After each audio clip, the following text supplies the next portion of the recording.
Hello everyone, welcome back to my channel.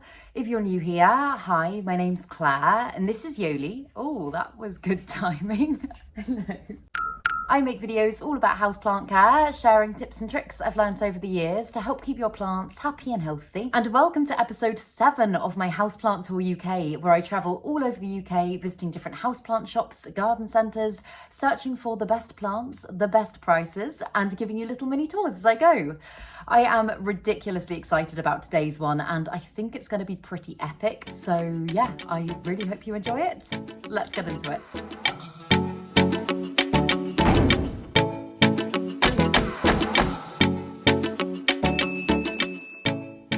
So today I'm going to be heading up to Cambridge to visit Geb Green, who are an amazing new houseplant company with a big focus on sustainability. I think it's fair to say that what they're doing is pretty revolutionary, so I'm really excited to give you a tour of their plants and find out a little bit more about what makes them so different. So yeah, I'm gonna go and get myself ready and then we can get going.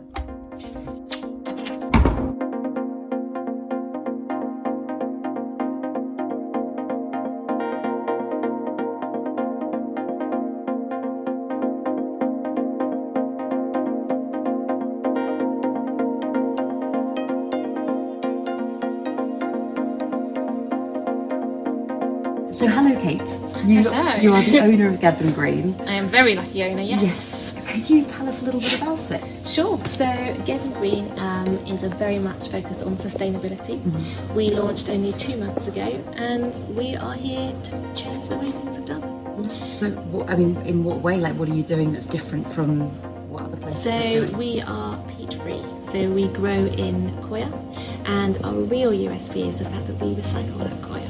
So everything you see here in terms of the coir in the pots has probably been grown in anywhere between 20 and 30 times over. That's incredible. And you do all of that literally here? We do it on site, yes. Yeah. So historically we were growing cut flowers in the glasshouse. Mm-hmm. So obviously when the flowers have been harvested, the growing media remains. Yeah. And yeah, we have our own sterilising facility. So it goes in, it's heated with steam alone for 90 minutes to 90 degrees, and it comes out sterile and ready to use again. That's absolutely incredible. And you were saying as well about the water that you use, it's mainly rainwater as well? Yes, we capture all the rainwater from the roof and that then feeds through to our automated misting system, and that keeps this beautiful humid environment.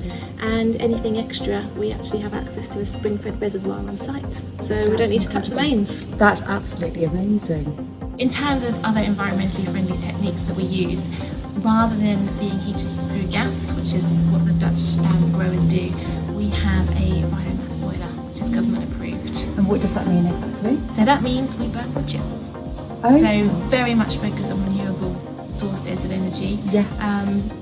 And it does the job. You can feel the warmth in here today. Yeah. It's wonderful. It feels like a hot summer's day. Yeah, and this is why we grow jungle plants in here. Yeah. It's just to emulate that tropical rainforest environment, for sure. And how much stuff do you propagate and grow yourselves right here? So at the moment, the vast majority of plants we grow from plug. The ones that we do propagate ourselves is the obvious, it's the spider plants, it's the Chinese money plant. And how many would you say you've got in here at the moment? Oh, good question, very good question. So we have a 5,000 metre square glass house. And we grow in pots of 12 centimetre diameters and 17 centimetre diameters. So I think blended, we're probably just under 500,000. Wow. A year.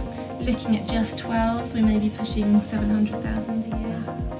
It's a lot of plants. It's a lot of plants. Yeah. And what do you think, besides the sustainability aspect, what do you think differentiates you from a lot of the other places that... I think being UK grown. You know, there aren't many British growers out there, and people probably don't appreciate that. They don't always question where my plant is grown. People don't 100%. Come across facilities like this.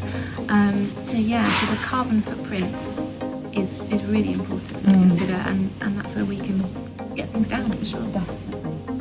Oh, amazing. Well, we're going to have a look around. Go for it.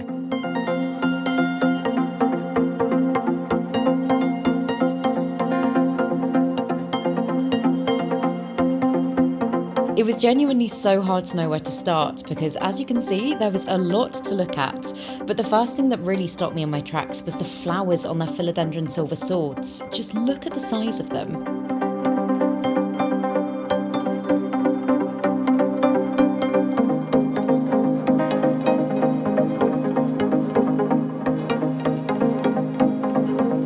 I can never decide if I love or hate the texture of the Pilea Moon Valley, but I definitely never seen one with a leaf this big. Typically their growth stays quite small and compact, but this one was the size of my hand. And did I mention my best planty friend Emma was also there? She's made a great video coming later this week, doing a deeper dive into what's really wrong with peat and how Geb and Green are tackling things, so I will link that below once it's up. Because the humidity was so high in the glass house, everything looked amazingly conditioned. These asparagus ferns were some of the fullest and softest I've ever seen.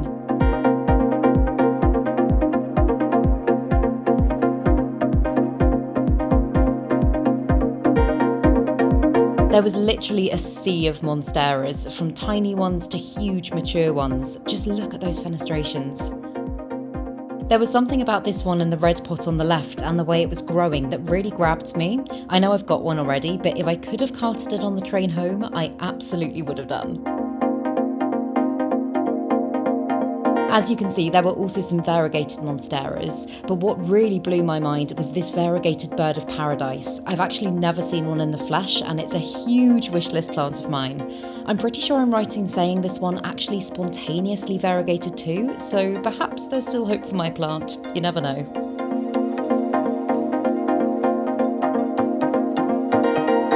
Being able to see and hear more about how Geb and Green are growing peat-free plants was amazing. The use of peat in the houseplant industry is something that we all really need to start being more aware of, as it comes at such an awful environmental cost and it just isn't spoken about enough.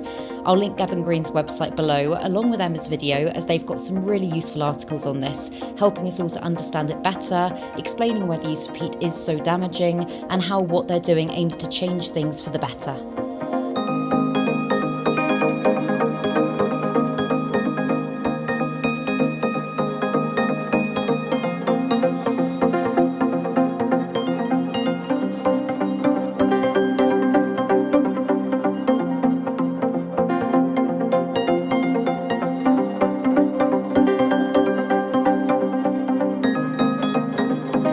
Their peperomia raindrops had seriously huge leaves, which have become beautifully heart-shaped. It's never been a plant that's particularly grabbed me in the past, but after seeing these, I feel like my opinion's definitely changed.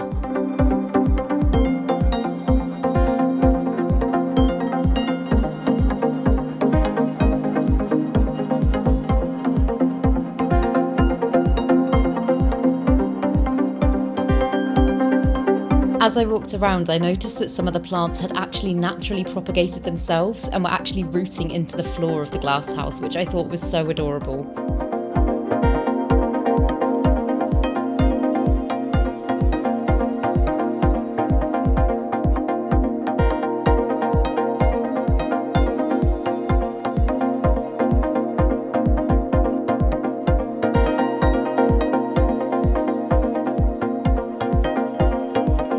The selection of plants they had was just amazing. It was almost slightly overwhelming because there was so much to look at and I kept feeling like I was missing things.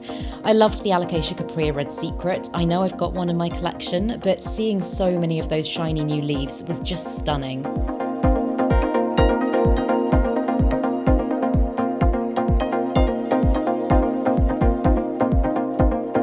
And I know I've already shown you the mature flowering philodendron silver swords in this video, but I just had to include the babies too. They were far more frosty than others I've seen before, almost kind of a powdery silvery blue, and they're 100% one of my favourites.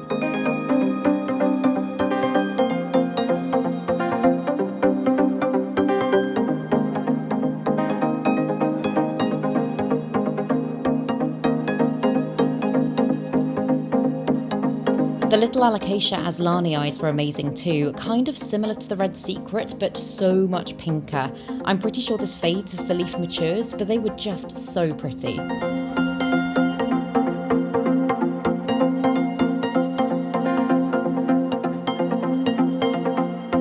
And as you can probably tell, if you're an Alocasia or Syngonium fan, then you would have been in your element here. They had loads of beautiful varieties, and I thought this carpet of Syngoniums looked so vibrant. It almost looked like a 3D painting.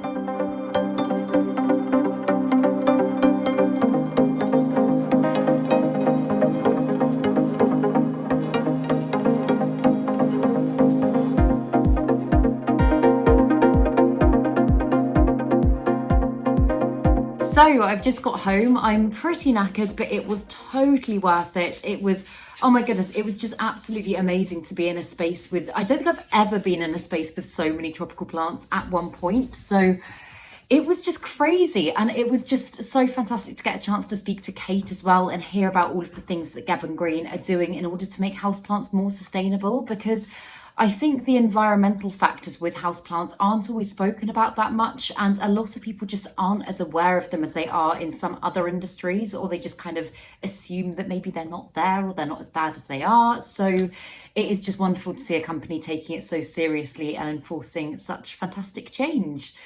So yeah, it was a really wonderful day. I had the best time and I would go back in a heartbeat.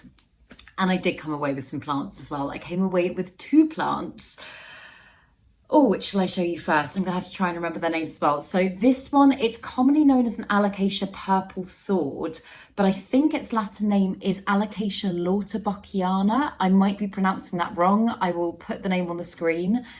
But I know my friend Lottie's got one of these and she always talks about how much she loves it. And I saw hers recently and I was like, oh my God, it is gorgeous. And I saw this at Geb Green and I really, really fell in love with it. The lighting's not quite doing it justice at the moment, but you can see it's got those beautiful purpley undersides. It's got beautiful ruffly leaves, and I just think it's absolutely stunning.